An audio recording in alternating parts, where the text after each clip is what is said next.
A inteligência artificial pode ser a maior oportunidade da história dos mercados, ou o começo de uma ruptura que poucos estão preparados para entender. Porque dessa vez não é só tecnologia, é sobre emprego, sobre consumo, sobre quem sobrevive e quem deixa de existir.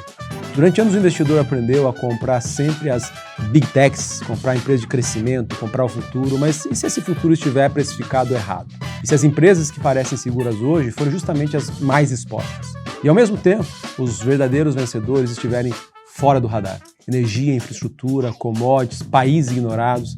Nesse episódio eu converso com o Andrew Ryder, CIO da WHG, sobre o que pode estar por trás da nova fase da inteligência artificial e como montar um portfólio global em um mundo que está mudando rápido demais.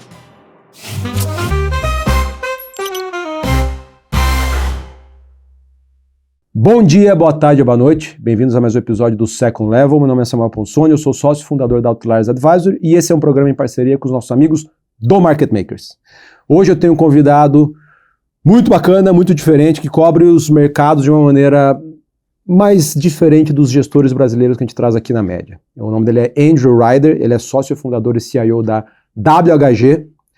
Andrew, obrigado por topar fazer esse papo. Obrigado pelo convite. Valeu. Um pouquinho do background do Andrew aqui, ele é brasileiro-americano, filho de pai americano e mãe brasileira, morou e trabalhou metade da carreira nos Estados Unidos, passou por grandes casas, metade aqui no Brasil, tendo trabalhado com o Luiz Stuberger, trabalhado na BW, que é o maior single family office do Brasil, e em 2021 foi um dos sócios fundadores da WHG, e se propôs a fazer um negócio bem desafiador, que é investir em ações internacionais, estando baseado aqui em São Paulo, no Brasil, e 5 anos depois, agora em abril vai dar 5 anos, apresentaram resultados sim, espetaculares, nós vamos falar um pouco sobre isso. Mas Andrew, para a gente começar aqui, eu queria já trazer o tópico que virou meio modinha e todo mundo tem explorado de maneira catastrofista até, que é a inteligência artificial. Pegando o relatório de vocês de fevereiro, né, um dado que me chamou a atenção ali é que vocês historicamente sempre cobriram bastante tecnologia e por consequência inteligência artificial, mas essa não é hoje uma posição, né, o setor que tem destaque na carteira de vocês. Pelo contrário, vocês estão lá na ponta mais conservadora da bolsa, que é utilidades públicas, né, utilities. Fala um pouquinho, por favor, da cabeça de vocês, né, uma das casas que mais entende de tecnologia e AI global no Brasil, está com uma exposição muito baixa a esse setor no momento. Bem, tá bom, tem vários ângulos aí, né, mas acho que para começar aqui a conversa, né, eu acho que seria bom, explicar como é que a gente evoluiu nossa cabeça, né, eu acho que, sei lá, pensa que final de 22 teve o evento do ChatGPT, acho que 23 era você simplesmente comprar Estados Unidos, né, porque muita gente ainda achava que ia ter recessão e tal, acho que esse AI deu um fôlego extra, né, para a economia também, então comprar Estados Unidos, né, era o lugar do AI, etc. 24 era você pensar, putz, não, AI não é uma bolha, it's for real, compra as MAGs, porque eles estão bem posicionados em AI, beleza. Mag 7. 25, acho que a gente já começou a ver uma diferenciação, as MAGs não foram tão bem em 25, o S&P como um todo não foi tão bem, mas tiveram muitas coisas que subiram 100%, né, ou mais, tipo empresas de memória, né, várias empresas de semicondutor, empresas são essa periferia do AI, eu acho que começou a ter destaque, isso vai ter que ter muita energia para os data centers, esse tipo de coisa. Eu acho que a virada desse ano, a gente entrou já em outra narrativa, que eu acho que você, né, talvez está aludindo aí um pouco, que é, putz, será que AI é bom, é ruim, tem coisa ruim, né, vai disrupt um monte de coisa? Então acho que o mercado está nessa agora de tentar entender, por um lado tem muita produtividade que você pode, né, se beneficiar, por um lado também tem muito capex, que é positivo para a economia, mas por outro lado, putz, quem que é o vencedor? Será que esse capex vai dar retornos, né, para as empresas? E tem um monte de empresas e setores que vão ser disrupted por AI, né? Então acho que esse ano está um ano assim de finalmente ver que tem um lado bom, tem um lado ruim e que cada empresa não é só comprar Nasdaq, não é só comprar Estados Unidos. Acho que então nossa carteira reflete um pouco disso, a gente obviamente vai elaborar muito mais sobre isso, mas acho que tem muito mais stock picking, entender quem são os vencedores, quem são os perdedores, quem está bem posicionado. Então a tecnologia continua sendo muito importante para a gente, mas talvez a exposição líquida que você está, né, falando aí é menor, porque tem vencedores e perdedores e o mundo está bem mais complexo do que era antes. Trazendo em números aqui, né, vocês têm uma exposição líquida comprada em ações, mais ou menos, tá quanto hoje? 60%, 65%? Uns 60%. 60%. Fechamento de fevereiro, e nós estamos aqui no meio de março, muita coisa Isso, já mudou. Isso. Vocês tinham ali mais ou menos 5%, 6% em tecnologia só e utilities era 11%, 12%. Isso. Dentro de tecnologia, como que está a cabeça de vocês? Né? Você falou que tem o copo meio cheio, que é ganho de produtividade nas empresas, corta pessoas, então você aumenta ali em tese o lucro. Por outro lado, essas pessoas que vocês estão cortando, que as empresas vão cortar e estão cortando, são consumidores. Quem vai consumir o produto de algumas dessas empresas estão desempregados, né? Como que vocês estão balanceando essa dicotomia, né? E qual que é a cabeça de vocês, se é que vocês têm alguma visão mais clara sobre isso? Então, vou separar em duas partes, né? Primeiro, a parte de tecnologia, que você perguntou, né? Eu acho que tem, então, as MAGs, né? A gente tem estado estruturalmente short elas esse ano. Lembra pra gente quais são as As 7 grandes empresas, né? Amazon, Microsoft, né? Google, Apple, né? Meta, etc. NVIDIA tá na 7? Então, depende de como é que se define, a gente bota Tesla, a gente bota NVIDIA, Broadcom, talvez a 8ª e tal. Eu tô falando mais, né, excluindo essas últimas aí, que elas são diferentes. Eu excluiria Google também dessa conta, porque tem Gemini, chegou a ser o vencedor, e um dos vencedores e tal, mas estou focando mais, quando a gente fala que a gente está mais pessimista, mais com, né, Meta, Microsoft, Amazon, Apple. Eu acho que esse combo que está fazendo muito CAPEX, e que a gente não sabe se vão ser vencedor ou perdedor. Mas dado que eles, né, são muito grandes na bolsa, isso inclui software também, né, tem vários outros segmentos de tecnologia que a gente é mais pessimista, né, e aí tem um segmento que a gente é muito, muito otimista, que é esses beneficiários de CAPEX, né? A gente acha que tem esse debate, as empresas estão gastando muito e tal, a gente acha que o CAPEX vai aumentar muito o próximo ano ainda. São os fornecedores da infra para IA. Exatamente. Então, essa empresa de memória, essa empresa né, que constrói data center, tem um tema de optical networking também que está bombando, que você vai transferir, né, só gastar em cobre e começar a usar mais lasers no data center também. Então, tem um monte de empresa menor que, os números estão sendo revisados para cima sem parar. A gente acha que isso não vai parar, vai continuar. Quando a gente olha o CAPEX, sei lá, a gente estava ontem discutindo o CAPEX da Google, o mercado acha que vai crescer 70% esse ano, e o mercado ainda está lá, o consenso que vai ficar meio, sei lá, aumentar mais 5%, 10%. A gente acha que esse negócio vai crescer 70% de novo o próximo ano, sabe? Então a gente acha que as outras também vão seguir esse padrão. Então, né, acho que tem os beneficiários que vão se beneficiar bastante. E aí tem esses outros que tem várias perguntas aí sobre... não só eles estão gastando muito CAPEX, mas eu não sei se eles são os vencedores, né? De repente, a Anthropic e o ChatGPT, né, são os vencedores, de repente os chineses acabam sendo os vencedores, ou de repente você só não consegue monetizar tudo que você está gastando, você está investindo tanto para sobreviver, porque vai ter essa revolução aqui na sua frente, se você não investir, você vai perder com certeza, então você vai investir pra caramba, mas só para você se manter no jogo. Então pode ser um bom funding short, fica de lado, não quer dizer que vão colapsar, mas a gente só pensa que, né, não é tão bom quanto era antigamente. As empresas de software têm vários desafios estruturais, tem empresas de IT services, então tem vários pockets aí de tecnologia que tem desafios estruturais, e aí tem algumas que a gente acha que são muito boas. A nossa exposição líquida acaba sendo menor, e a gente também muda bastante. Você pegou uma foto aí de quando a gente estava ficando mais pessimista também com a guerra, com outras coisas, a gente reduziu a exposição, que conseguiu proteger aqui, preservar o capital, mas, né, big picture, pensando no ano, assim, é meio que assim que a gente está com a cabeça para a tecnologia. A segunda parte da sua pergunta era mais sobre impactos de AI e tal. O último ponto que eu falei no primeiro ponto é por isso que a gente tem muito utilities e tal, porque tem toda essa periferia de AI que se beneficia com muito CAPEX. Que são classificadas como utilidades. Entra em utilities, né, então empresa que... E infraestrutura também ou não? Infraestrutura, temos empresas, né, que, por exemplo, também solar, bateria, né, então tem muito tema que a gente tem que é meio periférico a esse tema que beneficia desse CAPEX todo. Se você pensar, né, você vai construir data center infinito, né, do jeito que a gente está falando, energia nuclear, essas coisas, talvez não vai suprir tudo que você precisa, então, muito que está acontecendo esse ano, as pessoas vendo que, você tem que construir um parque solar com bateria acoplado, porque é uma energia intermitente, né, e caiu muito o custo, então isso talvez é uma solução rápida que você consegue implementar, as empresas de tecnologia querem um negócio que é renovável também, então isso é uma solução que está crescendo muito, por exemplo, né, então a gente tem vários temas, assim, meio... até no mundo de commodities e tal, que tem a ver com AI no final das contas, então não olharia só esse 6%, né, é um negócio mais amplo que a gente junta lá meio que nesse tema de AI Periphery, assim, empresa de industrials também, que faz turbina de gás industrial, né, que é um negócio que você também bota, né, precisa para energia, né, gás acaba sendo muito barato e tal, e pô, a demanda para isso, o backlog dessa empresa está até 2032, assim, né, e fica revisando o número para cima e tal. Então a gente também, né, tem algumas empresas nesse sentido. Então, eu botaria todo esse, sei lá, que a gente acaba falando que é metade da S&P acaba sendo tecnologia, mais todos esses structural winners que tem a ver com AI. Então, essa é a primeira parte da sua pergunta. Então, não é tecnologia direto, mas a derivada de tecnologia é um peso grande na carteira. É um peso grande, Perfeito, com certeza. Perfeito. Eu acho que isso a gente continua bem animado, porque a gente acha que as empresas vão ter que gastar capex até para ficar no jogo. Então, pô, vamos nas empresas que se beneficiam dessa cadeia toda. Aí a segunda pergunta que você fez, que é a parte difícil, mais difícil na nossa cabeça, que tem todo esse disruption, o que isso vai acontecer. Eu tô um pouco mais na ponta otimista? Pessimista, sim.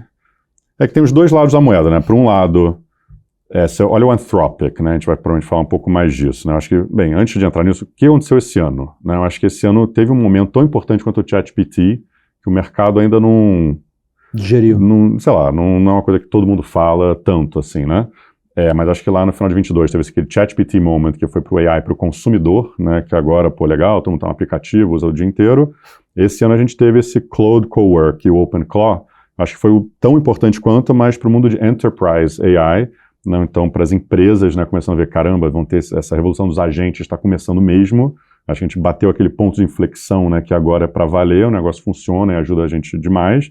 Então começa a imaginar por quanto que esse negócio vai, né, evoluir, melhorar, né, exponencialmente no próximo ano e anos, qual o impacto disso na economia. Então antes era um negócio meio teórico, agora você já vê, né, tipo, tem essa visibilidade que isso aqui vai disrupt muita coisa. Tem um lado bom disso, né, se você olhar o Anthropic, né, hoje, né, para o Claude, né, o que ele ajuda muito é tipo setor financeiro, né, legal, né, isso aqui que você realmente tem umas mudanças gigantes. Então a gente tem muita empresa, principalmente no nosso mundo, que você vai começar a ver, pô, tem uma produtividade, né, gigante. A gente vê os bancos de investimento dos Estados Unidos começando a mandar a gente embora, investindo muito nisso. Então acho que vai ter uma pressão por produtividade. Quando a gente chegar no earnings season agora nos Estados Unidos, né, que vai a temporada de resultado que vai ter no próximo mês, a gente vai ter uma pressão que nem tinha antigamente. Toda empresa tem que falar, eu faço AI para tentar fazer a ação subir. Eu vou falar, eu tô agora demitindo. Eu tô demitindo gente, produtividade, né, eu tô implementando isso na minha empresa.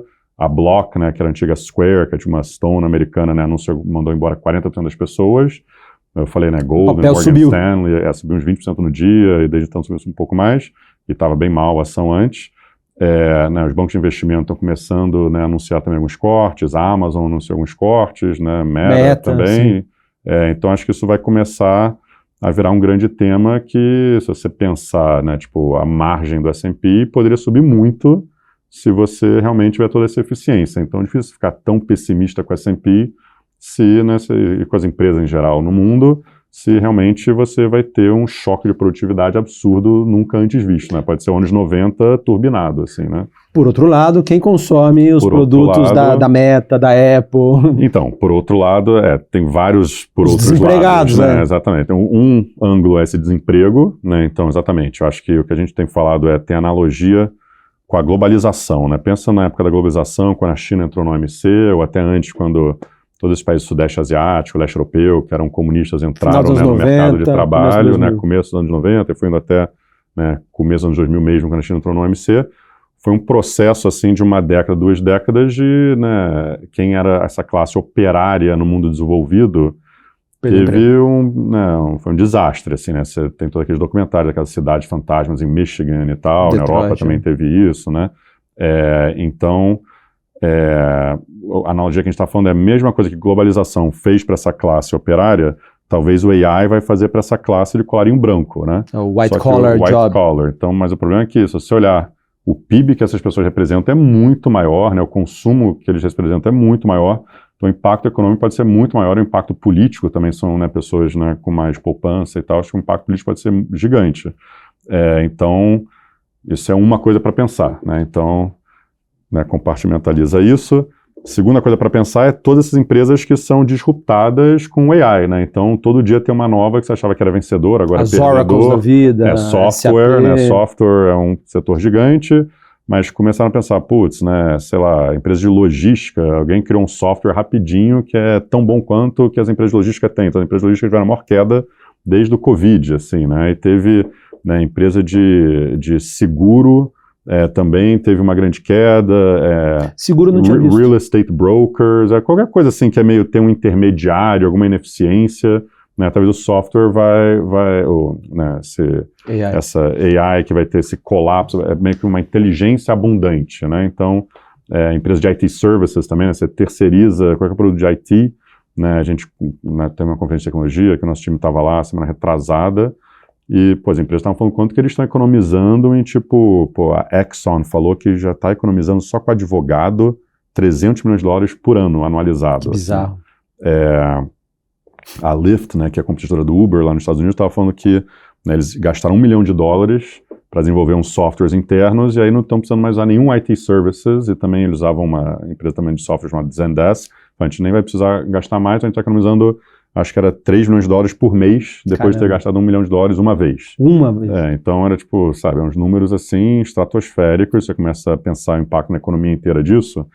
Tem muita empresa que você começa a pensar, será que essa empresa vai existir daqui a 10 anos? Então você junta esses dois bear cases de colarinho branco com desemprego e disruption para um monte de setor, e o mercado está ficando meio uninvestable, assim, né? Tipo, boa parte do mercado está ficando uninvestable, que você fala, pô, imagina se eu dou empréstimo para empresa de software, uma empresa de logística, uma empresa até de asset management, né? Tá falando de cartão de crédito, porque você pensa no subprime, o que a gente está acostumado a imaginar, né? Pô, a pessoa de baixa renda lá alavancada em 2008, essa pessoa de baixa renda alavancada tem lá os scores, né? Você tem um crédito bom, um crédito ruim e tal. Putz, eu não vou dar empréstimo para esse cara porque esse cara tá ferrado. Mas isso aqui está invertendo a lógica. Vai ser o cara que tem um crédito bom que de repente o cara vai ficar desempregado, né? Então vai ter um desemprego em massa do cara que tem um crédito bom. Você não tem como modelar isso, a gente nunca viu isso antes. Então talvez assim, o mercado imobiliário vai ser um desastre, talvez bancos regionais, cartão de crédito, tipo American Express, que é, né, mais corporate, mais preço público. Então, sei lá, tem um monte de coisa que você começa a imaginar que, né, pode sofrer com isso. Então, você começa a pensar, pô, empresas que sempre tiveram um crédito muito bom, pô, como é que eu vou dar um empréstimo para essa empresa se eu não sei se ela vai existir daqui a 10 anos, né? Então, acho que pode ter um pouco de um freeze, que nem teve lá na época da Lehman, né, que você começa a ficar com medo da contraparte, ou no Covid, quando você não tinha visibilidade se reabriu ou não. Acho que únicas analogias que eu conheço na minha experiência são essas, que obviamente né, os piores eventos, né, da nossa vida no mercado financeiro. Então isso dá um pouquinho de medo, sim, né? Então você pensa todas as empresas que cresceram muito com private credit também, que é outro, sei lá, né, outro bear case grande o crédito estruturado lá nos Estados Unidos, né? O crédito mais privado, do high yield. Não é tão, tem um pouco disso, mas pensa que depois da Lehman, né, o Obama botou um monte de regulação com os bancos.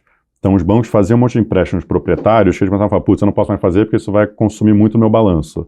Então eles começaram a sair desse mercado e começou a entrar muito esses alternativos, né, KKR, Apollo, Blackstone e vários outros caras menores que ficaram gigantes, entraram nesse mundo. E esse negócio cresceu muito, assim, representa hoje em dia uns 6, 7% do crédito total dos Estados Unidos. E aí agora com o Trump falando, não, os bancos podem desregular de novo, começou a ter competição, os bancos entrando nesse mercado porque estava muito bom, né, demais. Então teve, eu acho que muita gente querendo dar crédito para essas empresas, ficou um pouquinho de uma bolha, juntando todas essas incertezas e juntando que, se você for olhar qual que é o maior setor que eles emprestam, é para software, né? Você fala, putz, tá juntando vários bear cases ao mesmo tempo, e aí eles têm várias empresas listadas chamadas BDCs, né? Que são basicamente, você pega, né, esses private credits, se alavanca pra caramba e o cliente pessoa física pega um dividendo bom e pronto. Aí começaram a ver que tem várias empresas que, né, talvez vão ter problema e estão tradando a 50%, né, do valor, né, teórico, do patrimonial. Então acho que isso aqui é um grande medo do mercado também, que você começa a falar, pô, esses caras vão ter que reduzir o empréstimo que eles davam antes, ser mais criterioso, logo no momento que as pessoas estão preocupadas com AI. E eu fico imaginando, pô, se eu estou dando um empréstimo à empresa e eu vejo que a ação dela caiu 30% no último mês porque está todo mundo panicando com AI, eu falo, putz, talvez não deveria dar empréstimo a essa empresa, né? Vamos escolher outra. Aí se todo mundo fizer isso, você tem um problema na economia. Vai ser autorrealizante, a empresa vai cair mais ainda. Aí tem um lado positivo, voltando, né? A gente mostrou no último overview, que a nossa live a gente faz todo mês, né? Tipo, acho que acho que o mercado vai ficar oscilando entre pessimismo e otimismo, porque tem muita coisa muito pessimista, que eu falei agora, tem a guerra que a gente nem falou disso, mas tem umas coisas muito positivas, essa produtividade que eu falei, mas também se você pensar, isso é muito desinflacionário, né? Não só AI em geral, mas esse desemprego, se tudo isso acontecer, a inflação vai capotar no mundo inteiro. Deveria cair. Aí juros vai cair pra caramba, o governo vai ter que fazer alguma medida fiscal também para ajudar. Acho que uma das razões que o ouro tem estado, né, tão forte é um pouco as pessoas já pensando no segundo passo de todas essas coisas. Então, um lado positivo seria isso, né? Pô, se os juros caem pra caramba no mundo inteiro, qual que é o impacto disso? Então, acho que a gente vai ficar meio que oscilando em tudo isso, né? Pô, a inflação já está mostrando que virou, né, no mundo inteiro. Claro que a guerra agora, né, complicou um pouco isso, mas por enquanto o mercado acha que isso aqui é temporário. Então, você olha meio que daqui a um ano o preço do petróleo já está, né, voltando em teoria com o mercado. Então, é um one-off esse negócio. Então, para o Banco Central, eles falam, isso aqui não impacta muito minha política monetária porque é um negócio temporário. E o estrutural é muito desinflacionário. Então, tem todas essas forças aí positivas e negativas que vai fazer um ano interessante aqui para a gente. Mas no balanço, vocês, né, a gestão que você lidera lá, é mais conhecida por vocês têm lá os 4 pilares da gestão e um deles é você ser mais tático. Uhum. Pegando o seu início de carreira, que você analisava a empresa para 3, 4, 5 anos, não dá para ter essa filosofia mais, ou ficou muito mais difícil. Você tem que ser muito... É um termo que às vezes pode soar como ruim, mas tem que ser mais curto prazista, que as coisas estão mudando muito rápido, ou não. Acho que está com menos visibilidade. Eu acho que essas empresas que a gente pensa aí que são os vencedores desse CAPEX e tal, a gente faz uma análise bem, né, detalhada e fala, pô, isso aqui vai ser um negócio estrutural, tem muito para crescer. Então a gente tem várias posições que são estruturais. A gente está falando de tecnologia, né? Tem outros setores que a gente cobre também. A gente estava falando ontem sobre, né, agora o Mondiaro vai virar pílula, né? Pô, todo mundo vai tomar esse negócio, né? Então... qual que é o impacto para, né, várias empresas perdedoras e vencedoras, né? Então a gente tem algumas empresas nesse tema de beleza, que, né, quando as pessoas perdem peso, querem, né, realmente investir mais e ser mais saudáveis e, né, na pele, né? Então a gente tem algumas empresas de beleza que, pô, não param de subir, que a gente gosta de consumo. Empresa, sei lá, por exemplo, de energético, que é uma coisa que as pessoas estão substituindo, né, tanto o café quanto o álcool e, né, mais saudável, sei lá o que, tem as versões mais saudáveis. Aí tem os perdedores, que é, né, fast tipo... food. Quase qualquer coisa de comida, né, tipo restaurante, fast food, empresa de álcool também, né, tipo, é uma tendência que está só caindo no mundo inteiro. Então, pô, tem umas coisas estruturais que, sim, a gente falou dos 4 pilares, né, tem o macro, temático, né, o trading, né, e aí tem o micro, né, mais estrutural, mas a gente gosta de combinar essas coisas. De vez em quando as pessoas falam, pô, não dá para investir no longo prazo, é porque eles erraram, assim, a cabeça, né? Assim, as coisas estão mudando muito rápido, então, de vez em quando se fala, se a empresa está barata, a empresa boa, mas se o mundo está mudando, de repente não está barato, o que parecia barato está caro, e o que era bom é ruim, né? Acho que isso o mundo está invertendo muitas dessas lógicas, né, dessas ideias, assim, que todo mundo tem. Então, acho que dá para fazer essa análise micro, mas com um contexto correto, assim, né? Perfeito. Então, pegando o gancho de barato versus caro, né? O brasileiro, que historicamente tem uma exposição ridiculamente baixa a investimentos internacionais, quando ia fazer alguma coisa, o investimento internacional se resumia a comprar o ETF do S&P 500 lá, a Bolsa Americana, e larga. Compra e larga, preferencialmente em dólar. Sim. Isso funcionou muito bem por uns 15 anos, né? Desde 2009, o S&P em dólar foi assim, sensacional. Nos últimos 6 meses, isso tem sido questionado, né? Vocês trouxeram um termo lá na live de vocês, que é acho que o grande rebalanceamento aí, né? Foi o tema do ano passado. Talvez, pois é. Como que vocês estão olhando os Estados Unidos? E trazendo para a carteira de vocês também, quando eu falei da quebra por setores. Quando a gente olha a quebra geográfica, a primeira exposição não é América do Norte, Estados Unidos, é Ásia. A segunda exposição é América Latina, a gente vai falar disso depois. Claro. E Estados Unidos aparece, com o Canadá, aparece com um net vendido. Isso é muito mais um resultado do stock picking das empresas específicas, ou é um pouco mais macro mesmo? É proposital estar mais fora dos Estados Unidos? Explica um pouco como que vocês estão enxergando a região. É uma combinação das duas coisas, assim, né? Eu acho que a composição do índice, que sempre foi uma coisa positiva para os Estados Unidos, Agora a gente está exatamente preocupado com essas grandes empresas que estão no índice. Tá. Então não é Estados Unidos necessariamente como um todo, que não foi, de repente Anthropic, OpenAI, né, que é dono do ChatGPT, vão ser as maiores empresas do mundo, daqui a 5 anos pode ser, mas o que você está comprando hoje no índice talvez não vai ser. Então um pouco esse é o nosso medo. A Microsoft ficou investindo nesse Copilot aí por um tempão, aí vem continua uma porcaria. E vem lá o Claude, pum, acabou com a brincadeira, né, tipo, vai ter outras soluções que são muito melhores. Então a gente fica pensando, pô, como é que esses caras realmente estão posicionados no médio prazo, será que estão bem posicionados quanto a gente achava? Então, muito é isso, e aí você soma software, tudo, você começa a ver, né, o índice, pô, tem muita coisa que a gente acha que, né, não é tão bom. Aí tem o outro lado, que talvez é mais macro, que é essa ideia, pô, se realmente, né, a gente vai ter os bancos centrais cortando muito juros, porque AI é desinflacionário, né, né, eu acho que os grandes alocadores estão com uma exposição muito overweight em Estados Unidos globais, até porque os Estados Unidos foi tão bem por tanto tempo. Então, e aí quando o Trump vai lá e fala que ele, né, quer resolver a Groenlândia e tal, assusta um pouco os alocadores europeus e tal. Então a gente está vendo esse movimento, né, desses alocadores querendo diversificar para outras regiões. A gente não entrou tanto nesse tema ainda, mas já conversa longa, mas uma das coisas que eu acho que é muito importantes de tudo que a gente está falando aqui de AI, a gente falou muito de como que isso talvez está ficando um pouco uninvestable para AI, né? Teve aquele relatório do Citrini que eu achei, tem prós e contras, mas um dos pontos é que, né, vai ter essa inteligência abundante, né? Então, que era uma coisa escassa, que era inteligência, agora você tem inteligência meio de graça. Ficando cada vez mais barato. Então, o que a gente foi treinado para ver o que é uma empresa boa, uma empresa ruim? Empresa boa era uma empresa que era asset light, né, que, pô, tinha barreira de entrada porque tem um efeito de rede, ou tem uma marca.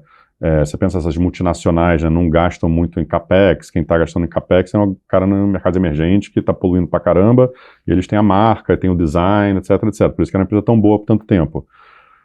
Hoje em dia você está meio quebrando essa barreira, pô, de repente o que esse cara faz, o AI vai disrupt, e alguém vai, né, um time de 5 pessoas vão ter um produto tão bom quanto que cobra 1/10 do preço, e de repente ferrou para esse cara. O que não vai ser disruptado é minerar as terras raras. Exatamente, pelo contrário, a gente sabe que vai ter um CAPEX infinito para a gente poder entrar nesse mundo, né, para todo mundo ter um robô aqui, chamar de seu, vai ter que investir muito, muito, muito, vai ter que ter muito mais data center, muito mais tudo, né, do que tem hoje.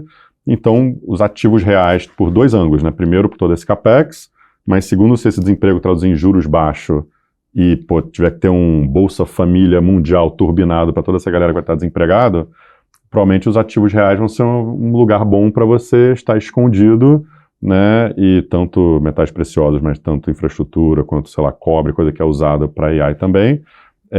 E, que nem você falou, terras raras, tudo isso. Então, acho que inverter um pouco a lógica, né? O que era ruim sempre foi coisa capital intensivo, commodity, cíclico, isso era ruim. Agora, de repente, nesse novo mundo, pô, você pode ter uma grande onda boa que se beneficia disso. Então, acho que todo mundo que virou de cabeça para baixo, a velha economia pode ter essa volta e a nova economia você pode ver que não era tão bom assim, né? Que coisa, né? E nessa velha economia, infelizmente, nós Brasil, temos esse estigma de velha economia. Como que vocês estão olhando o Brasil? Pô, a gente tem energia barata e limpa, a gente está longe, até agora, e tomara que continue assim, dos conflitos geopolíticos. Que mais? Nós temos a nossa classe política, é uma desgraça, temos o juro alto, mas nesse contexto todo, que é um cenário possível, né, da Apple, que só ficava lá o pessoal na Califórnia, fazendo o design do iPhone, talvez seja disruptado. Você acha que o Brasil, vocês acreditam que o Brasil pode ser um player muito beneficiado nesse rearranjo das forças?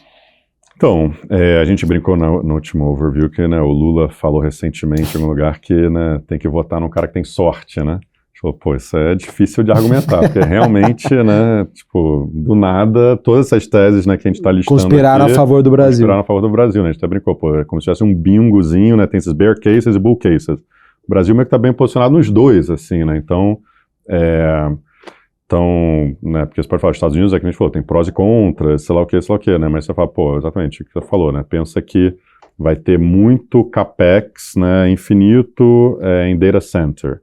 Pô, data center precisa de energia, e as empresas querem ter energia renovável. Pô, qual que é o país, a gente mapeou no mundo inteiro, que tem muita energia renovável, né, que daria para aumentar a produção, né, Brasil é o quê? infinita. Top 1, top 2, top 5? Top 1, assim, top 1? Né? Com proporção da matriz energética, o Brasil, não sei, acho que é tipo o número 3, mas aí os outros caras são pequenininhos. Então, quem que realmente é relevante, muita gente está montando data center na Noruega, Espanha, tem uns países que são bem posicionados, mas o Brasil é muito grande. E com esses cabos submarinos, né, você monta um data center lá, é um jeito quase de você exportar energia renovável que não tinha como antes, né? Então a gente tem toda essa oferta potencial que não tem tanta demanda para isso aqui doméstica, mas agora você finalmente tem um jeito de exportar essa energia renovável, que é via data center com esses cabos submarinos, você pode mandar para os Estados Unidos, para a Europa e tal, então isso pode ser um boom muito grande para o Brasil. Segundo ponto que a gente está falando de ativos reais, né? Pois realmente, né, tiver inflação para baixo, estímulo fiscal, tarará, todo esse investimento, você olha o real, é uma das moedas, né, com correlação mais alta, né, para commodities. O Brasil é visto como um país do ativo real, tem a segunda maior reserva de terras raras do mundo, né, e vários outros commodities, né, estão bem posicionados. Então, o Brasil é visto como isso também, né, a moeda e tudo. Aí você pensa desinflação, pois é uma desinflação no mundo inteiro, quem que tem os juros mais altos, inflação estrutural mais alta, que, né, essa mudança vai beneficiar mais. E se os juros na Europa cair, sei lá, 3%, vai ajudar, mas se no Brasil cair de 15% para 5%, porque não tem mais inflação no mundo, é uma revolução aqui, né? Estou inventando, não estou falando que vai ser isso. Putz, cara. Mas, entendeu? Pode acontecer, Se tiver uma desinflação mundial, já tem um desemprego, sei lá o quê, pô, vai para onde os juros, né? Então, o Brasil pode só se beneficiar do nada. Aí, geopolítica, né? Eu me lembro quando teve aquele medo todo com a Coreia do Norte, que ia bombardear, quando um Trump 1 lá, a América Latina bombou, assim, aquele dia, e a Ásia caiu pra caramba. Por quê? Porque as pessoas olham, a América Latina é a região no mundo que não tem guerra.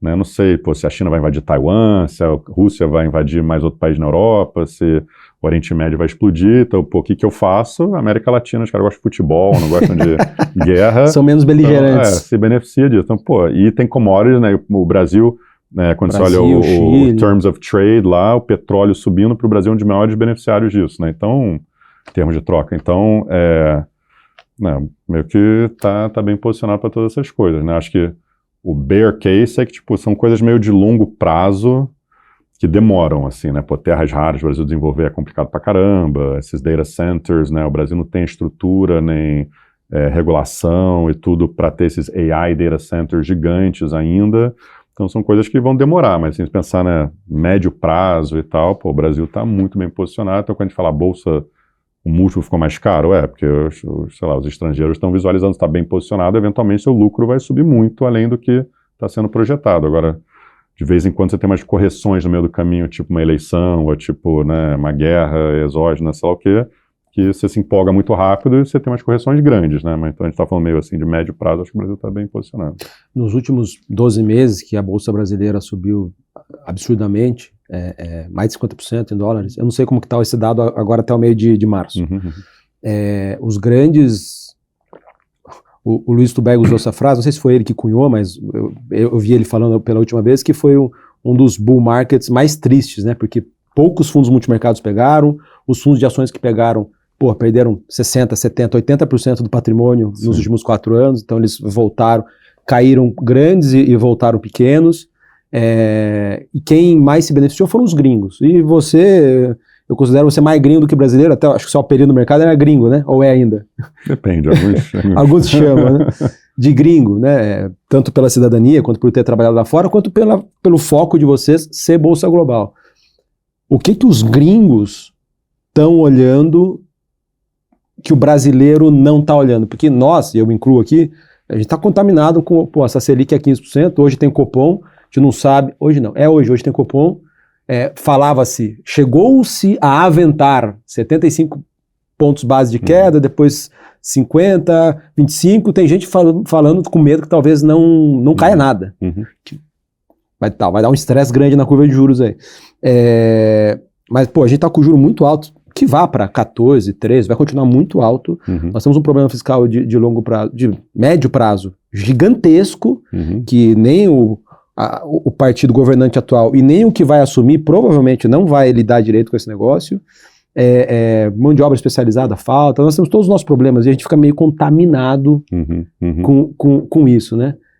Como que é a tua cabeça como meio gringo, meio brasileiro? Você falou um pouco dos vetores, dos fatores positivos para o Brasil, mas isso se traduz em posição comprada em algumas ações no Brasil hoje? Porque você é um mandato global, que pode ter Brasil. Isso, Vocês têm Brasil hoje? Temos Brasil, a gente tem Brasil. A gente tem tido uma exposição razoável, tem sido positivo. A gente tem uma cesta de ações de qualidade que a gente gosta e é mais ou menos isso. Mas sim, a gente pensa meio como gringo, acho que o gringo que pegou esse movimento, né, acho que o local, que a gente falou, né, entrou numa ponta mais bear, de focar na eleição e tal, e o gringo vê isso quase como uma oportunidade, né, porque eles falam, pô, o Brasil é isso mesmo, por isso que tá barato e tal, mas essas coisas novas que eu acabei de escrever são, né, muito mais importantes e vão dominar. E também acho que tem uma chance razoável da oposição voltar, e nesse cenário, né, aí a bolsa, os ativos brasileiros devem subir muito. Então, acho que é um pouco esse o resumo. Mas que setores assim. que vocês têm, ou que papéis, não sei se você pode falar, o que vocês têm de Brasil? Que é um pouco mais A gente montou um mix assim de empresas, né, de qualidade, que eu chamaria. Tem alguns do setor financeiro, alguns do setor, né, de consumo, utilities, né, acho que é um pouco mid-cap, que a gente achou que a bolsa tem muito exportador, né, então você não vai levar, né, se você comprar a bolsa. Então a gente decidiu small também, sei lá, não tem a composição necessariamente que a gente queria, então a gente falou, vamos montar aqui umas empresas que a gente gosta e, não sei se precisa falar os nomes, mas são tipo uns 12 nomes, né? Não tem tanto nome líquido no Brasil hoje em dia de qualquer jeito, né? Então é meio que a gente fez um filtrozinho do que a gente acha que, quando a gente pensou, tipo, se o gringo voltasse, porque o que era de qualidade, sei lá, no último bull market do Brasil, não é foi mais de muito qualidade. Mal, então você pensa nas de varejo. Naturas. Exato, né? Que era tecnologia, né? Então tem um monte de coisa, sei lá, aluguel de carro, tem coisa que você pensa assim, será que isso aqui ainda é de qualidade, que todo mundo achava que era qualidade, BMF, sei lá, tem umas coisas que talvez não é qualidade, que nem era qualidade lá atrás. Então é um pouco essa ideia, assim, nossas novas empresas que ainda são de qualidade na nossa cabeça. Você falou aqui um pouco de capitalização, né? Eu falei da exposição de vocês por setor, a gente falou um pouco da exposição geográfica, e a outra coisa que me chama a atenção é a exposição de vocês por tamanho de empresa, né? Quando vocês quebram lá, tem lá uma microcap, aparece como a segunda maior exposição, 1/3 mais ou menos da exposição comprada. Microcap em dólares, né? Acho que é acima de $1 bi, abaixo de $1 bi de... Não será não. Não? Aí não, deve ser entre 1 bi e 10 bi, alguma coisa assim. Depois a gente vê lá no relatório, mas não tem tanta empresa abaixo. É o que vocês classificam como microcap, que não é a microcap em reais. Isso. Vocês estão vendo uma oportunidade aí no tamanho das empresas ou é uma consequência do processo bottom-up? Tem um call mais estrutural de essas mega large caps já estão muito precificadas, muito cobertas e por muito tempo essas micro ficaram largadas e vamos olhar aqui mais? Isso é mais estrutural ou não? Só uma tangente, eu jantei ontem com um amigo aqui que eu não falava faz um tempo, né, que virou CEO de uma empresa aqui no Brasil que está indo super bem e estava super orgulhoso, a gente está gigante, está tirando R$200 milhões por dia e tal, falei, bom pra caramba. Aí eu tava falando, mas seu fundo cresceu, como é que você pode scale mais ou não, porque você gosta das empresas menores e tal. Falei, cara, olha, vamos escolher uma empresa aqui da carteira. Eu botei lá 10 bi de dólar. O negócio trada 150 milhões de dólares por dia, né? Que é quase 1 bilhão, 800 milhões de reais. Seria né? top 3 do Brasil. Exatamente. Então, assim, em liquidez. Quando a gente fala de... acho que a gente deve ter várias empresas que têm mais ou menos esses 10 bi aí de market cap, né? Acho que quando a gente pensa nessas empresas beneficiadas de CAPEX que eu citei, ou na Ásia, ou tem até essas de Brasil aí que a gente falou, né, quando você vai somando, acho que tem muita coisa que tem um market cap, né, mais ou menos disso.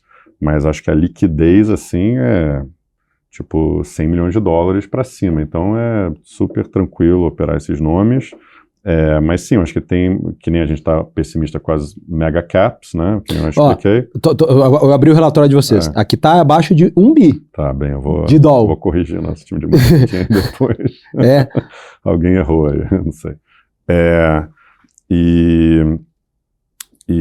Mas você vê, é mais, entre aspas, temático? Não, tem bastante acho que é mais no stock picking, Tá assim, bom, quando é a gente uma está olhando, consequência. que nem eu citei aí, tipo, pô, empresa de beleza na Europa, empresa de, né, energética nos Estados Unidos, né, quando eu fico pensando assim, em coisas que a gente tem na carteira, empresa de industrials, pô, a gente tem uma empresa, esqueci a palavra em português, mas faz bearings, assim, tinha me falado outro dia, que eu não sou engenheiro, time lá que é engenheiro, mas que faz, pô, um monte de... Engrenagem, alguma coisa Acho assim? que é ou não? tipo engrenagem, Aham.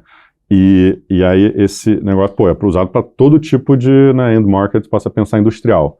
Mas quando você faz a conta, tipo, se realmente tiver tanto robô, quando as pessoas estão falando que vai ter, Vai precisar de parafuso, de esse mercado engrenagem. deveria aumentar por 10. Que coisa. Então a empresa que entra no múltiplo normal, de qualidade, compounder, tarará, mas, pô, talvez o mercado endereçável do cara vai aumentar por 10, assim, na próxima década. Então você fala, pô, isso aqui é um negócio para comprar e carregar, e, tipo, é um dos, né, líderes desse nicho, assim. Então a gente tem várias empresas assim, né? A gente gosta aqui nos podcasts, ou até no nosso podcast, falar de coisa macro para tentar resumir nossa cabeça. Mas na vida real, o nosso portfólio é feito de várias empresas assim que encaixam com a nossa cabeça. Por isso que a gente está falando, né? Isso aqui é uma derivada, talvez, de AI também, né? Por mais que a empresa industrial parece normal. Mas tem várias dessas na carteira né, que são né, empresas aí, provavelmente, sei lá, 10 bi de market cap, esse tipo de número. Duas perguntas, duas coisas aqui então, né?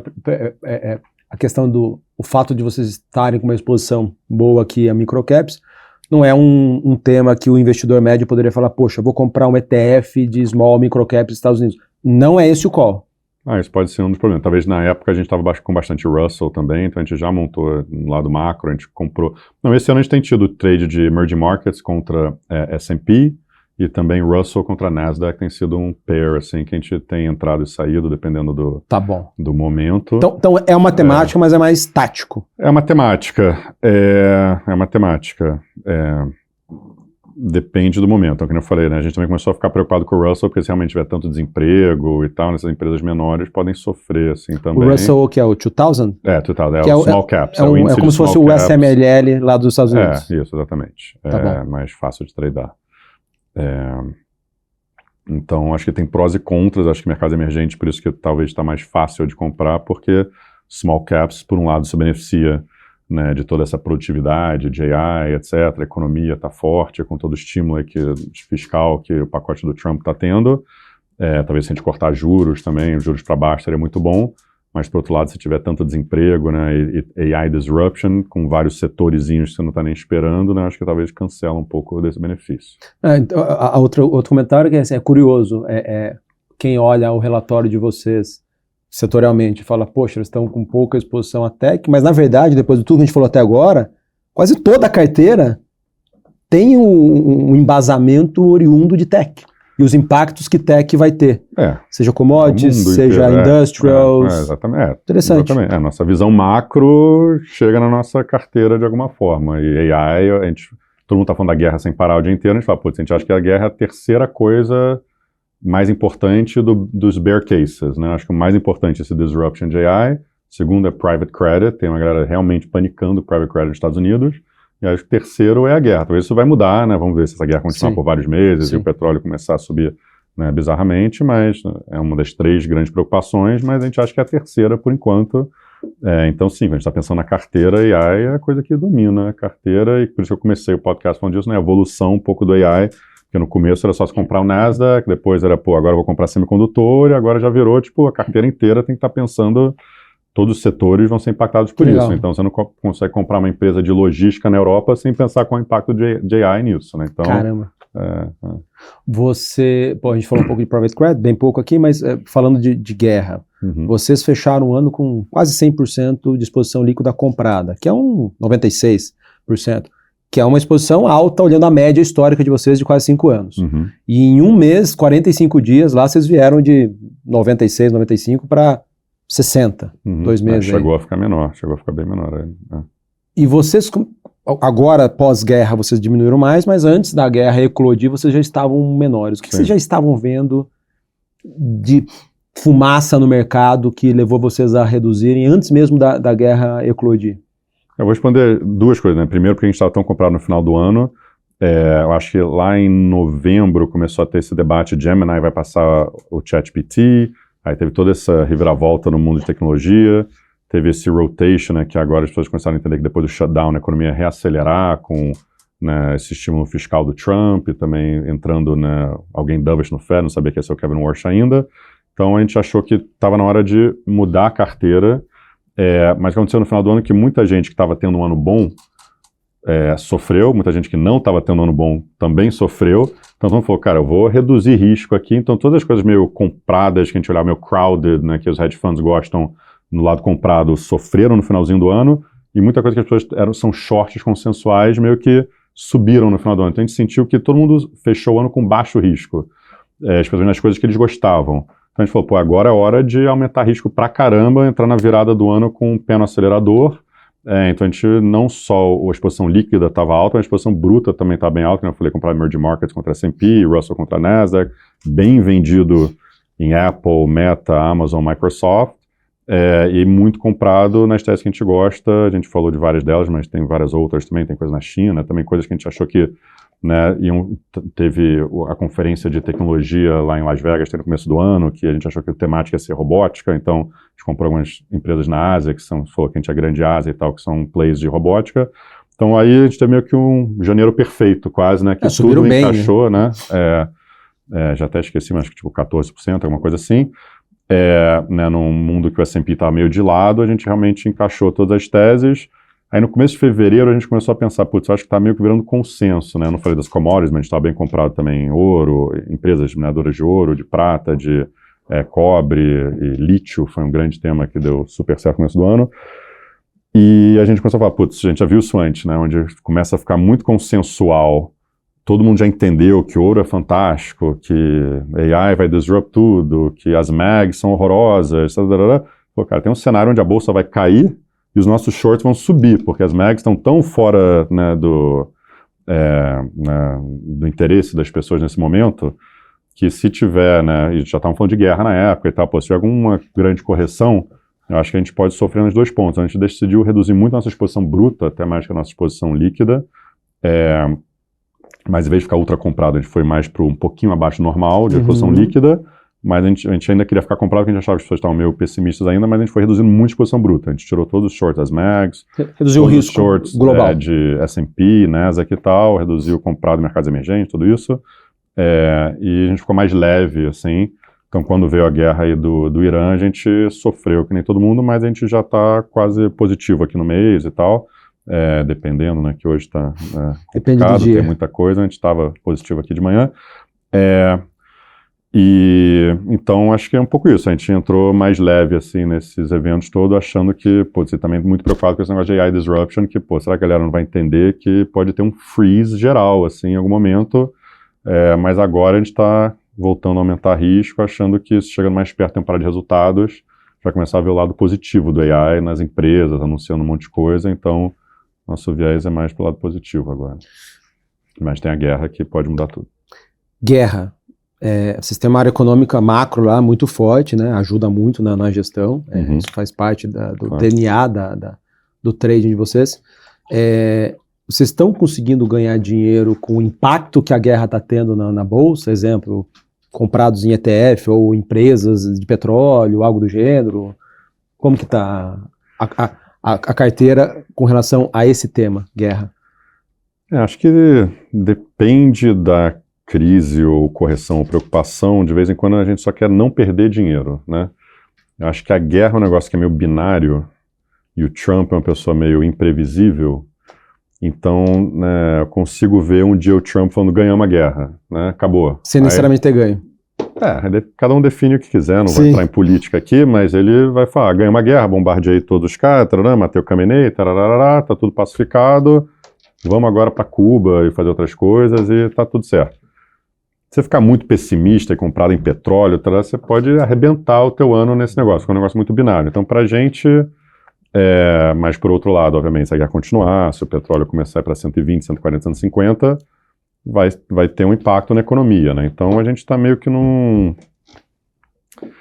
momento assim meio, né, difícil, tentando sobreviver. Acho que é um pouco assim que a gente está tendo um ano bom também, mas a gente tem essas nossas teses micros que a gente acha que continuam. teve evento da NVIDIA essa semana, evento de várias empresas aqui, que eu falei de Optical Networking e tal, pô, realmente esse CAPEX a gente vai ser muito grande, então todas as coisas micro que a gente está olhando estão indo na direção certa. Então é mais assim, se a gente quer ficar o portfólio mais leve ou não, mas a gente acha que se tiver uma correção, a gente meio que sabe o que as pessoas vão querer comprar, que são as coisas que a gente gosta, e a gente tem convicção nisso, então meio que só tentar sobreviver e não tentar ser um herói, né? Eu acho que eu já vivi isso no passado, né? Eu estava no Fundo Nova York na época da Lehman lá, a gente ficou positivo em 2008, foi incrível, mas aí em 2009, todo mundo que acertou 2008 ficou muito, muito pessimista, assim, acho que aí você quer ganhar dinheiro com a crise, né? Nossa cabeça é meio que a gente não perder dinheiro com a crise, a gente está fazendo o nosso mandato, quando a gente estava na BW, né, a gente conseguiu ficar positivo quase nada lá no mês de março 20, e nessa ideia, aí para poder ir para o ataque depois, e tivemos um ano fantástico, né, porque a gente sobreviveu bem, então um pouco essa nossa filosofia de preservar capital nas horas ruins, para poder ir para o ataque compound, né, que acho que é o melhor ativo do mundo, são ações, né, mundiais.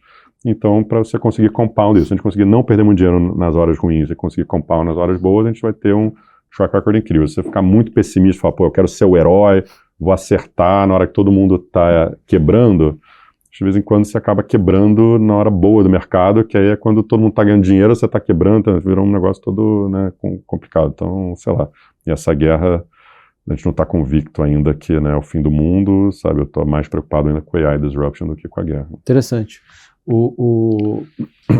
Falando de volatilidade, de correções, uma das classes de ativos que teve uma grande correção recentemente foi cripto. Uhum. E vocês ganharam dinheiro vendidos em cripto. Queria ouvir duas coisas aqui, né? Primeiro, queria ouvir a sua tese, né? Se ela permanece na carteira ou se vocês já zeraram, se foi algo tático. Primeiro isso. E segundo, como que uma casa que tem o DNA mais bottom-up, fundamentalista, mas tem a outra área forte macro, como que vocês analisam cripto? É uma análise mais macro, top-down, ou é uma análise mais bottom-up? Se é que dá para fazer essa análise? Então, essas duas perguntas aqui. A gente acertou bem cripto e ações, né, mineradoras de cripto nos últimos anos. Tem sido um tema que a gente acompanha e tem sido bom. Acho que a gente chegou... Acertaram na alta e acertaram na queda. A gente chegou cedo nesse tema, meio que pensando que quando estava lançando o ETF, ia ter uma eleição onde 2 candidatos eram, né, pró-fiscal irresponsável, vamos chamar assim. E aí, chegando mais perto, a gente viu que os grandes financiadores do Trump eram, né, muito pró-crypto também.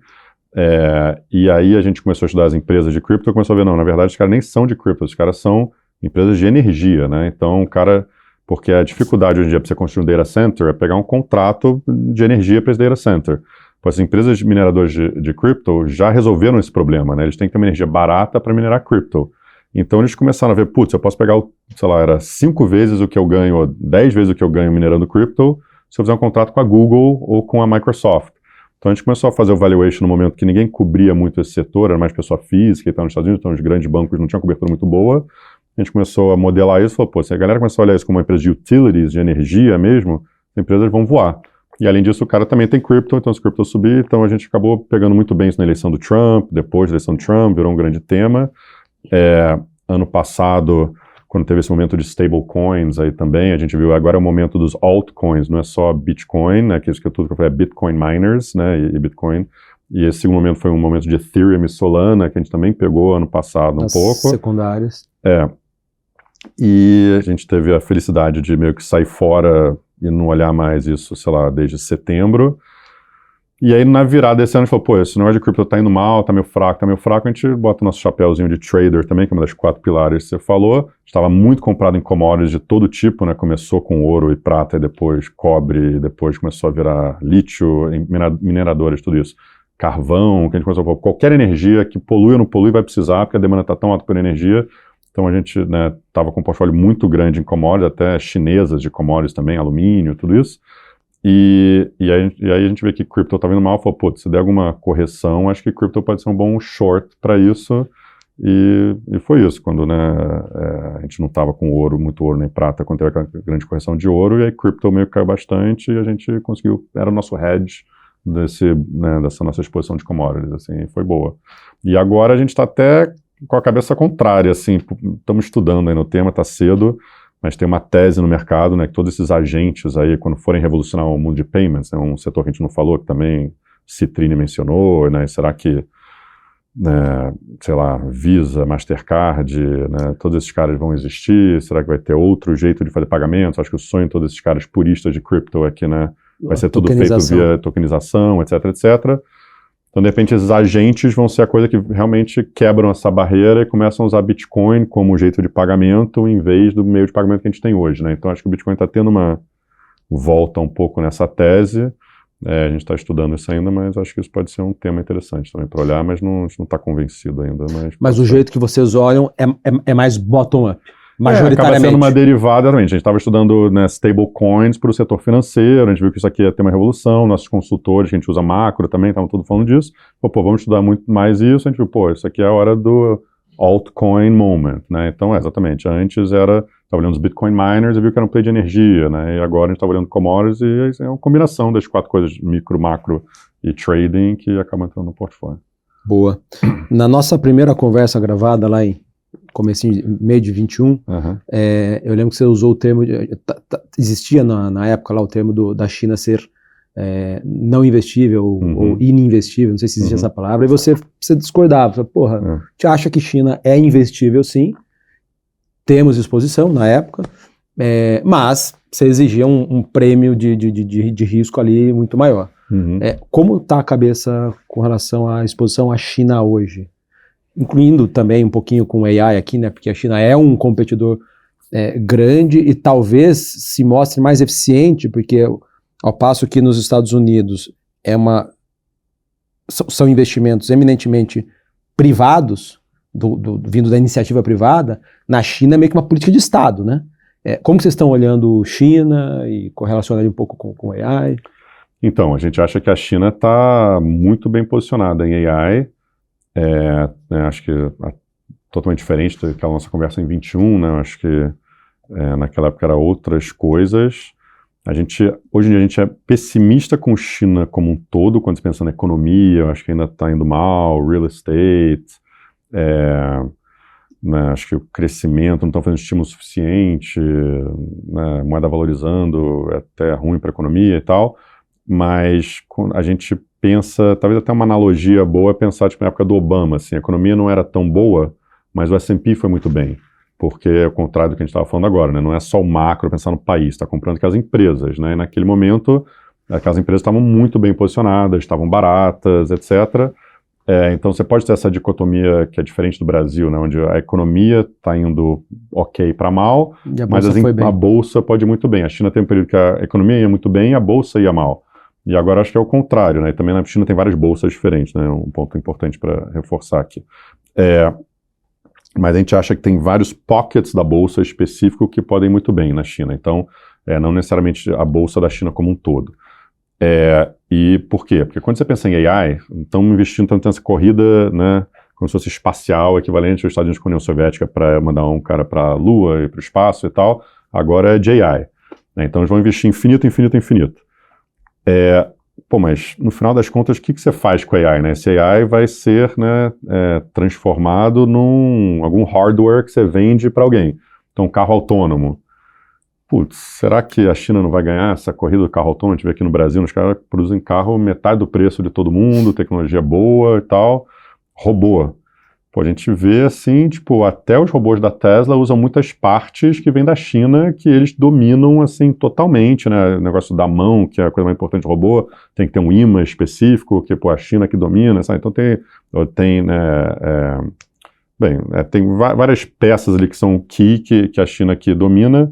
Então a gente montou uma cesta de ações, né, de robótica na China, falou, isso aqui é um grande tema que eles vão ser competitivos, o robô da China já é metade do custo dos Estados Unidos e tal, também. Mas tem várias outras coisas, né? Pensa em, sei lá, painel solar, né? Bateria para carro, também dominam, com preço muito mais barato, e eles estão investindo em energia, estão crescendo produção de energia 10 vezes mais que os Estados Unidos por ano. Caramba! Para os próximos 10 anos. Então, assim, a energia deles já é muito mais barata dos Estados Unidos hoje. Todas as fontes, renovável, não tudo, renovável. quando você soma tudo. Tá.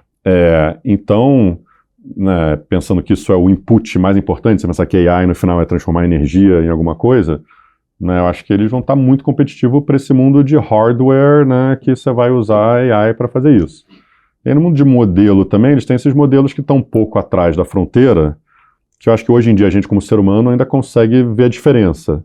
Mas é que daqui a 1, 2 anos não vai estar tão avançada essa tecnologia que se eu não estou mandando um foguete para o espaço, eu não vou saber a diferença do cara na fronteira e o cara um pouquinho atrás da fronteira, e o deles é de graça e o outro cobra $200 por mês. Então, sei lá, e aí que é de graça, todo mundo usa, as empresas usam e tal, né? Então pode ter mais produtividade lá também.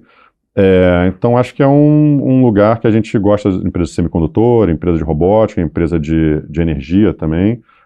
Então a gente tem investimentos nesses setores que são substanciais, assim. E aí tem um stock picking além disso de empresas que a gente acha que entre as large caps não são os vencedores aí de AI também. Então é um pouco isso. Tem uma arte também aí de tentar entender quais são os setores com os quais o governo, o Estado chinês está mais otimista. Porque ele pode, como fez lá com educação, por exemplo, lá atrás, e outros setores, eles podem machucar muito, né? Com mudança na regulação. Isso, o jeito que a gente pensa é que, tipo, eles se ligaram que não querem alavancar mais a economia para ajudar real estate, né? Eu não falei, tipo, manufacturing também, eles estão tiveram um oversupply, né, de tudo, né? Então, pensa que por que a economia conseguiu segurar a onda enquanto o real estate implodiu? Porque eles pegaram a bolha de real estate e falaram, não, essa bolha a gente vai acabar com ela.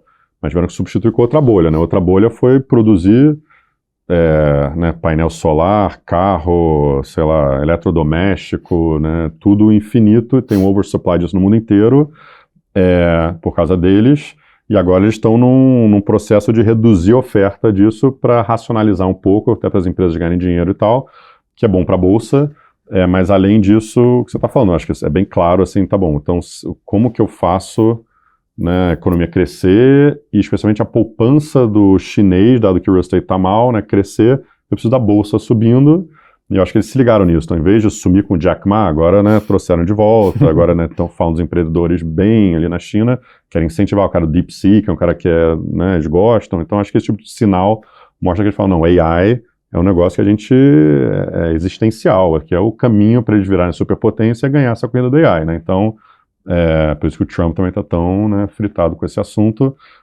Então, acho que meio óbvio, assim, onde eles têm que dominar robô, tem que dominar, né, energia, então por isso que a gente está focando nisso. A gente falou de inteligência artificial, Estados Unidos, guerra no Oriente Médio, falamos de China, de Brasil, e vocês cobrindo tanta coisa, né? Ao passo que a gente vê aqui a maioria dos gestores brasileiros focados em Brasil só. Essa economia um pouco mais entediante, né?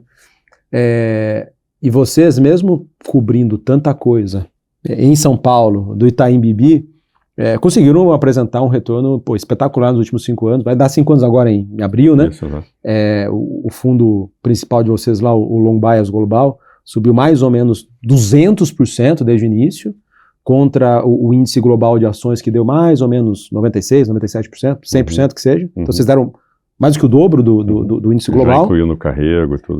Comparando banana com banana, né? Comparando na mesma moeda em reais.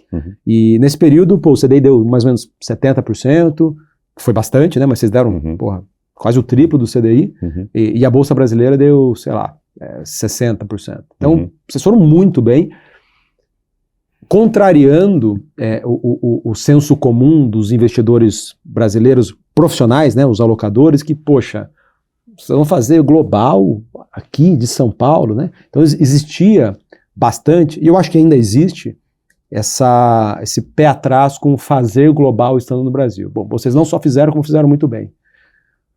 Ao que você atribui os ingredientes ali para conseguir fazer tão bem essa arte, esse craft aí complexo, né, que é operar global, estando no Brasil? Eu lembro que os materiais de vocês lá no comecinho, vocês falavam muito, né, de Warren Buffett nunca esteve em Nova York, e deram outros exemplos, mas fala um pouco de como conseguir ir bem, não por 1 ano, 2 anos, né, 5 anos já, apesar de estar aqui em São Paulo. Legal. Só um data point também, quando a gente olha os hedge funds globais, também tem índices de hedge funds globais, também a gente, né, foi, sei lá, melhor que 99% também dos hedge funds globais nesse período. na nossa categoria, né? Depende, né? Sempre tem, né, O equity long and short. Não, então, acho que do mesmo jeito que até quando você perguntou aquela pergunta antes, eu esqueci de falar, mas falou, o gringo ganha dinheiro com o Brasil, né, enquanto o local não ganha dinheiro com o Brasil, né? Os locais ficam muito frustrados com isso, porque tem gringo que nem sabe o que é CDI, nem nada, e o cara tá ganhando dinheiro enquanto eles estão perdendo. Né, eu tenho vários amigos gringos que operam no Brasil há muito tempo que, né, acho que fazem isso muito bem. Eu acho que é a mesma lógica, assim, né, para a gente operar o global, né? Acho que se você está, né, lá no efeito manada e tal, de vez em quando é bom, de vez em quando é ruim. O que não quer dizer que você pode operar de qualquer lugar do mundo sem, né, estar interconectado. Tipo, a gente, né, eu faço isso há mais de 20 anos, né, acho que você falou no começo. Né, eu passei boa parte da minha carreira, né, metade quase da minha carreira trabalhando lá, em Nova York, né, estudei fora, pai americano, etc., cultura americana. A gente tem 3 pessoas que ficam em Nova York, né, nossos co-heads of research ficam em Nova York, e então a gente tem uma base lá, a gente tem um acesso, acho que muito bom desde o começo, né, nossos prime brokers são os 2 maiores prime brokers que todos os hedge funds usam, a gente tem um acesso desde o começo diferenciado, acho que eu tenho um acesso melhor hoje em dia que eu tinha quando eu trabalhava no hedge fund em Nova York. Quando eu vou para Nova York, dado que eu não moro lá, eles fazem uma agenda fantástica para mim, então, tipo, eu sinto que, né, eles fazem zooms com outros, né, gestores em volta do mundo, que a gente troca ideia toda hora. Nosso dia a dia é conversar com as pessoas em Nova York, Londres, etc. Tem um analista que está em Londres agora, tem um que voltou de Nova York ontem, tem 3 que estão em Nova York. Então a gente viaja muito, é global, né, tá em todas as conferências, tem um acesso bom para as empresas. Então acho que a gente está jogando o jogo meio de igual para igual com os hedge funds lá fora, mas acho que tem umas coisas que o brasileiro faz bem, assim, né, o macro a gente viu lá em 22, quando os juros abriu para caramba, os multimercados brasileiros foram os únicos caras quase que pegaram esse trade no mundo. Então a gente entende de inflação, entende de populismo, né, entende, né, de desigualdade, de um monte de coisa assim. Commodities, né, então acho que isso a gente tem muita, né, exposição na Ásia também, de vez em quando. Você falou de exemplos de... Tem algumas coisas que você está aqui no Brasil que você até vê melhor, que são empresas que estão crescendo muito aqui no Brasil, que, né, que a gente pegou bem, multinacionais e tal. Então, acho que tem prós e contras de tudo. A gente talvez é um pouco mais descorrelacionado, um pouco, né, fora da caixa. Acho que os alocadores lá vêm, pô, todo mundo faz a mesma coisa, só compra tecnologia e tal. Aí quando a tecnologia foi mal, foram super mal. Quando a tecnologia foi bem, foi super bem. Né, essa mudança, eu estava falando com um dos prime brokers, né, maiores dos Estados Unidos lá, eles falam, pô, essa coisa de mudar a exposição, os hedge funds nos Estados Unidos de equities, pô, erraram a mão assim sempre, assim, né, então os caras até pedem para eles não fazerem mais isso, porque o cara ficou bearish no low, ficou bullish no high e tal, falou, pô, quando a gente olha a nossa atribuição de performance, acho que mais ou menos 1/3 da performance consegue ser explicado só por a gente, né, diminuir e aumentar na hora certa. Market timing. O market timing. Então, né, que nem você falou, a gente tem um time de economistas. Tipo, todos meus amigos que têm hedge fund, né, nos Estados Unidos, eles nem têm economista. O cara não gasta tempo, sabe, vendo o que o Fed vai falar. A gente não tem um modelo de inflação que a gente tem. Então, acho que a gente consegue fazer o macro tão bem quanto o fundo macro, porque eu acho que o brasileiro é bom nisso. A gente tem modelo de inflação, né, a gente acompanha geopolítica, tem todos os consultores macros que talvez um equity hedge fund dos Estados Unidos não vai fazer. O time micro tem para as conferências, falando com os analistas, falando com as empresas, né, acho que tão bem quanto um hedge fund, né, tradicional de equities lá faz.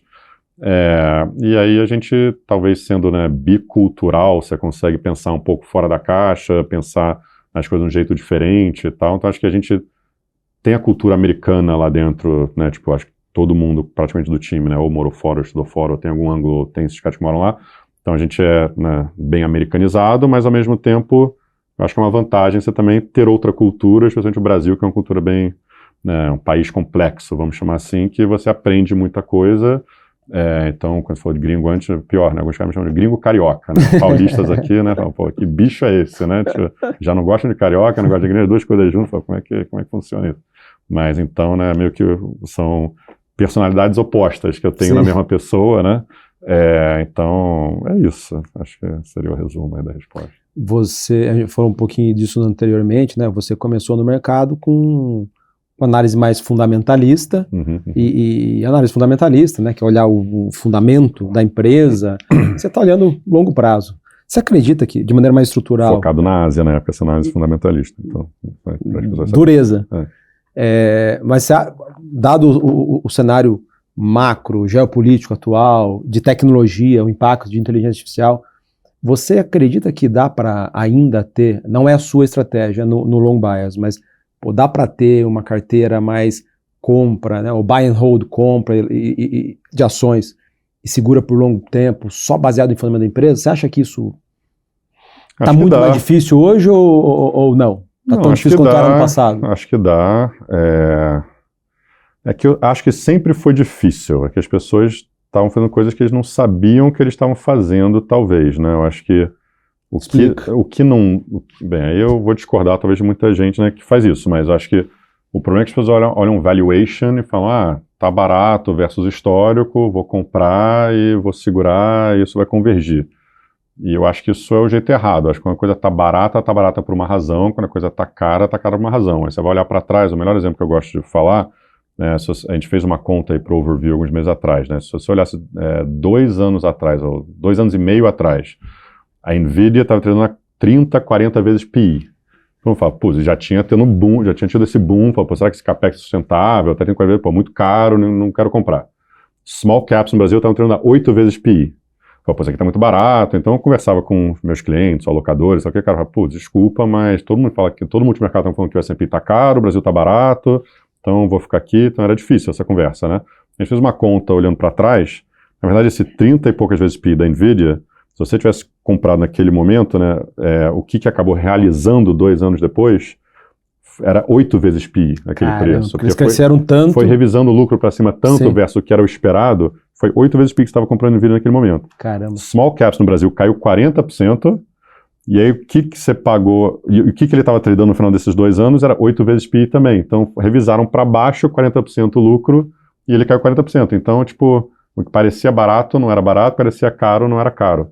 Então acho que esse que é difícil fazer esse trabalho fundamentalista, porque você tem que realmente fazer o trabalho fundamentalista e falar, não, esse número está errado, o capex vai ser muito maior, esse negócio de AI vai ser disruptivo, tarará.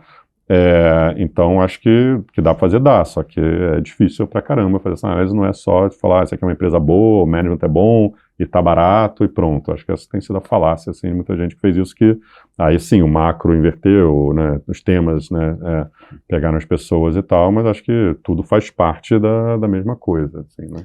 Se tivesse que escolher uma ação, hoje, uma ação, e segurar por 5 anos, qual ação você escolheria?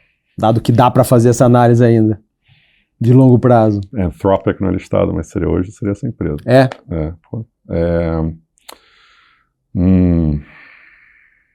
Difícil essa, hein? Uma ação. Só para usar uma coisa simples, TSMC, que eu acho que... O que a TSMC faz? Taiwan, eles fabricam todos os chips que você usa no mundo, né? Os caras dominam esse mercado, são muito mais eficientes que todo mundo. Empresa de altíssima qualidade, atuando sobre investimento gigante. Você pode falar que a China vai invadir Taiwan nos próximos 5 anos, esse é o grande risco. Mas se invadir, provavelmente não vai ser para prejudicar essa empresa, né? Talvez até para bombá-la mais. Exato. O que ajuda na sua tese. No primeiro momento vai cair bastante, mas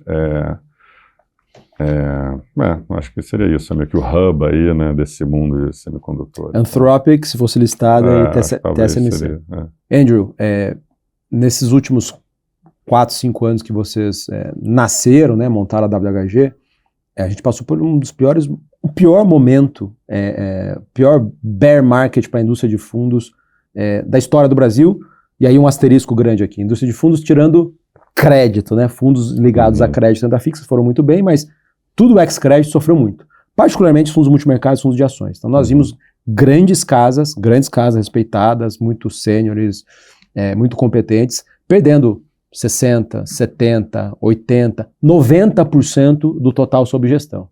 Vocês foram para o caminho completamente oposto, né? Vocês saíram de 0, lá no começo de 2021, para mais ou menos 7,5 bi, 8 bi na estratégia de ações long bias, e chegaram a fechar a estratégia para novas captações.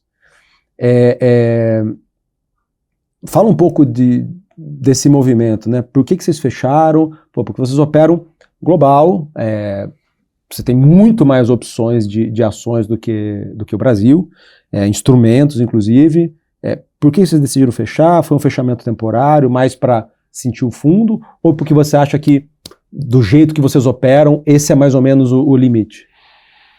Então, a gente quis, tipo, meio que dado que a gente estava completando, né, no final do ano passado, quase 5 anos, a gente falou, pô, vamos reorganizar um pouco a grade, que eu acho que estava ficando confuso, a gente estava lançando estratégias novas, a gente lançou uma estratégia chamada Casa Hedge no final de 24, que é basicamente metade do long bias, que tanto se enquadra para esse público institucional, quanto também a gente viu que para pessoa física que não queria tanta volatilidade e tal, tinha uma volatilidade mais parecida com o multimercado. Uhum.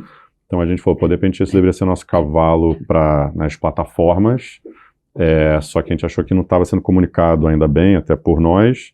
A gente montou uma estratégia intermediária de risco que se chama LN, né, que é Low Net, né, que é específico para o Itaú, na verdade, que também, né, tipo, talvez confundia qualquer diferença de cada uma dessas coisas. Então a gente decidiu falar, né, que, pô, vamos fechar o long biased e deixar ele mais focado nesse público. Quase todo passivo é family office, esse público institucional, esse tipo de coisa, tem muito pouco varejo de qualquer forma, que a gente fecha e talvez a gente vai abrir ele, sei lá, uma vez por ano, alguma coisa assim, meio direcionado para alguns, né, alocadores que realmente querem alocar. E a gente completando 5 anos, a ideia no próximo mês ter essa abertura. Foi essa abertura que, né, sei lá, por 2 semanas, alguma coisa assim. E aí ver a demanda, tarará, e ficar organizado o passivo aqui do long bias, que consome mais também, né, vol e da tal. Capacidade, sim. Da capacidade. E aí deixar o Casa Hedge aberto nas plataformas e esse LN também aberto aí para o Itaú, que a gente falou. Então acho que é só um pouco de reorganizar e o long bias a gente está começando a focar mais em captar, né, no offshore também, então isso também ajuda um pouco, né, para a gente focar nisso. Então é isso, a gente está com $1,5 bilhão mais ou menos ali, a gente pensa que dá para dobrar ou até mais a estratégia. A gente queria só fazer de um jeito mais organizado e manter, né, esse passivo de qualidade que a gente conseguiu construir e tá, né, focando nos públicos certos para cada um desses produtos. Boa, bacana. Se você pudesse voltar no tempo e começar a WHG hoje, sabendo tudo que você aprendeu nos últimos 5 anos, o que você faria diferente? Eu adorei a resposta do Jensen Huang, né, que é o fundador da NVIDIA, CEO da NVIDIA, quando perguntaram para ele, pô, se você pudesse voltar no tempo, o que você faria? Não começaria a empresa. Foi muito trabalho. Vou te falar que, olhando para trás, eu lembro das coisas que a gente fazia, eu falava, pô, não teria essa energia, não, que foi, assim, pô, pancadaria. Lidando com pessoas, montando no começo, né, escritório, pô, né, operacional, nossa, muita coisa. O que eu faria diferente? Acho que tem alguns detalhes que a gente faria diferente, mas acho que como um todo, pô, deu super certo, né? A empresa como um todo, agora com quase 60 bi, né? Pegando a parte de gestão de patrimônio. Asset quase 10 bi, você falou, né? A gente dobrou todo ano o long bias aqui, então tem sido legal. Acho que tem alguns detalhes, assim, talvez no time de, né, relação com investidores, que a gente no começo a gente, né, tinha nosso sócio e tinha uma wealth, a gente não focou tanto nisso, a gente focou mais em performar e montar o time. Mas eu acho que como um todo, né, acho que fizemos do jeito que dá pra fazer. Talvez pode ser o que a gente quer fazer, o que a gente está focando muito agora, o que a gente quer fazer próximo. A gente teve os primeiros 5 anos, que quando você me convidou, eu gostei da frase que você usou, né? Acho que quando a gente começou, né, né, não era provado que dava para fazer internacional do Brasil, ninguém tinha quebrado essa barreira antes, e também não era comprovado que dava para captar num tamanho razoável fazendo isso, né? Então acho que a gente conseguiu quebrar essas 2 barreiras, e com um time, acho que muito forte e unido, né, etc. E eu acho que agora a gente pensa nos próximos 5 anos o que a gente quer fazer, né? Realmente acho que ter um escritório, né, mais organizado em Nova York mesmo, a gente tem 3 pessoas lá, tem um time de RI também focado no internacional. Eu acho que é isso que a gente pensa, assim, né, realmente virar uma casa que os estrangeiros estão olhando para a gente como um hedge fund mesmo, que happens to be aqui no Brasil, né? Então a gente já, pelo nosso track record, já recebe, né, várias comunicações dessa forma. A gente no começo não investiu muito nisso, que a gente falou, putz, né, é uma barreira que a gente vai gastar dinheiro numa coisa que vai demorar para a gente estar pronto para fazer isso, mas a gente vai nas conferências, a gente é chamado nas conferências para falar com os grandes alocadores lá fora. E acho que o próximo passo é realmente começar, né, a construir esse lado do business mesmo. Assim. E aí a segunda parte, a gente tem umas estratégias que a gente acha que são complementares, né? Porque quando a gente pensa o que a gente quer da vida ser, né, como asset, né? Acho que tem muita pressão, monta um fundo de crédito privado, de infraestrutura, esse que capta, a gente fala, não, a gente tem a nossa identidade, que a gente demorou muito para construir, com o nosso conteúdo, né, com a nossa performance. Acho muito importante você ter um flagship fund, que mostra que você performa de verdade, sabe o que está fazendo, porque senão você vira, né, só um cara que está dando palpite no mercado e tal. Mas aí eu acho que tem umas estratégias que não são só o hedge fund, né? Tem muito family office que aloca com a gente conversa para dar um exemplo, que fala, você pode me ajudar com esse desafio do internacional? O que eu faço no internacional, né? Então a gente tem uma estratégia, né, que a gente chama de foundation, que é um asset allocation que a gente faz, que é muito inspirado no que, né, os grandes alocadores lá fora fazem. Então a nossa ambição como asset é meio que trazer as estratégias que estão na fronteira lá fora, né, que os pension funds, sovereign wealth funds, family offices fazem, para, né, o público brasileiro e, ao mesmo tempo, ser visto pelos estrangeiros como uma referência ou um player também nesse mundo global. Então, esse que é o nosso foco aí para os próximos 5 anos. Boa. Última pergunta aqui, todo mundo pergunta, né? Dica de livro, Java 4. Eu fujo disso daí. Tá. Eu vou para uma outra linha que é, quais são os seus hacks, suas dicas aí, para você conseguir consumir mais conteúdo, seja ler mais, seja podcasts, o que funciona para você, na sua rotina, para você se atualizar mais e ler mesmo coisas de fora do mercado?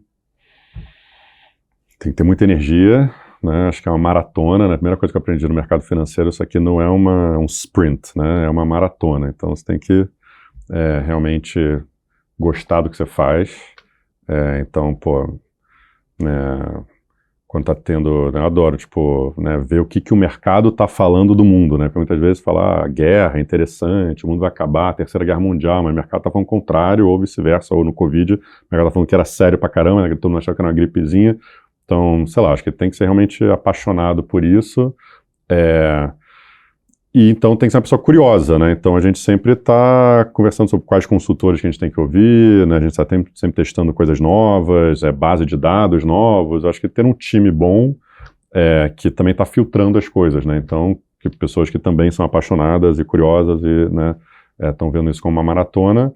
Então acho que, né, eu tenho um time, né, que eu acho que, todas as tendências de tecnologia, eu acho que o time de tecnologia está olhando pra caramba e já traz um pouco mastigado. Ó, esse podcast você tem que ouvir. Legal. Tem fases na vida que eu tô ouvindo um monte de podcast, tem fases que eu tô, não aguento mais, né, você tem um burnout podcast, manda o resuminho aqui no fim de semana, então agora a gente usa o ChatGPT para mandar um resuminho dos podcasts que a gente deveria ouvir pra gente ler antes de começar o mercado.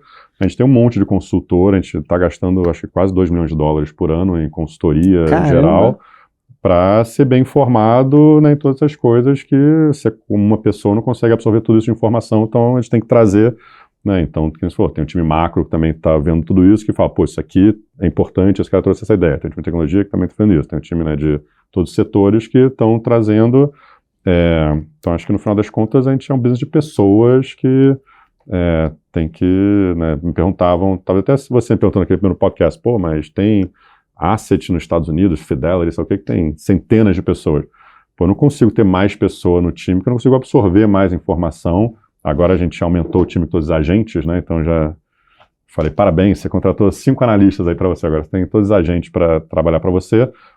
Então acho que, né, com o número de pessoas que a gente tem hoje, acho que a gente consegue realmente acompanhar tudo e não tivesse mais, assim, não conseguiria nem absorver tanto de informação, mas muita informação, de vez em quando cansa, assim, aí eu acho que tem, né, coisa de saúde que tem que fazer também, né, acho que para se manter engajado, assim. Boa. Cara, obrigado pelo obrigado papo, você, parabéns pelo que vocês estão construindo lá, assim, parabéns mesmo, bom, baita performance, fechar um fundo para captação no Brasil nesse cenário parece história de ficção, mas é real. E pessoal, sigam o pessoal da WHG em todas as redes sociais, no YouTube, eles produzem muito conteúdo legal. A live mensal deles, do Andrew com o Fenólio, eu recomendo, é muito boa. E obrigado por ficar com a gente até agora. Nos sigam nas redes sociais, curtam os outros podcasts aqui, comentem, pode mandar crítica, a gente lê tudo. Algumas a gente não gosta, mas manda. Se for para melhorar o programa, é super bem-vindo. Me procure nas redes também, Samuel Ponsoni, e nos vemos na próxima.